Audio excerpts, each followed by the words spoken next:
វិសាខបុណ្ណមីគួរឲ្យជ្រះថ្លាថ្ងៃព្រះសាស្តាសម្មាសម្ពុទ្ធប្រសូតចាកគរស្អាតបរិសុទ្ធវិសេសបំផុតនៅក្នុងលោកាវិសាខបុណ្ណមីថ្ងៃទ្រង់ត្រាស់ដឹងដែលទ្រង់រំពឹងបច្ចយាកាបច្ចុសម័យព្រះតីស្រស់ថ្លាត្រាស់ជាសម្មាសម្ពុទ្ធក្នុងលោកវិសាខបុណ្ណមីថ្ងៃទ្រង់និព្វានសត្វសែនកោតលៀនមកច្រើនកគោ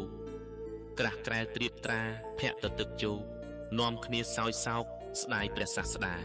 វិសាខបុណ្ណមី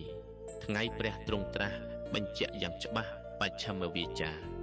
ថាកុំប្រមាទរៀងរាល់រូបាចម្រើនបញ្ញាតាមព្រះមុនីវិសាខបុណ្ណមីមានន័យខ្លាំងណាស់បរិស័ទក្មេងចាស់គួរខំសំភីស្រោតរូតស្រស់ស្រួលស្ដាប់ព្រះធម្មីក្រុមពួកសង្ជីបានពោលសម្ដែង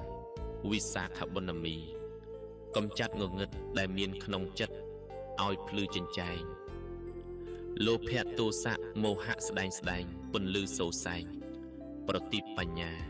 វិសាខបុណ្ណមីស្ថិតក្នុងសិលទានឲ្យបានជាយានឆ្លងកាត់សង្សារកាត់អបាយភូមិទុកច្រើនក្រៃណាចម្រើនមេត្តាដល់សត្វទាំងឡាយវិសាខបុណ្ណមីអប់រំវិជ្ជាយល់ដឹងគ្រប់គ្នា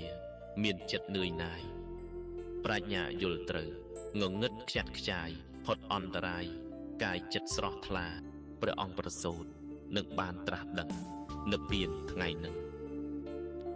គួរពិចារណាសង្ខារទាំងឡាយមិនទៀងឡើយណាគ្រប់រូបអាត្មាកើតចាស់ឈឺស្លាប់ចូលកុំប្រមាទនៅក្នុងទានសិល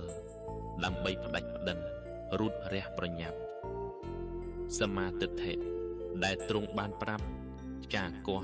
កាយកាប់កិលេសតណ្ហា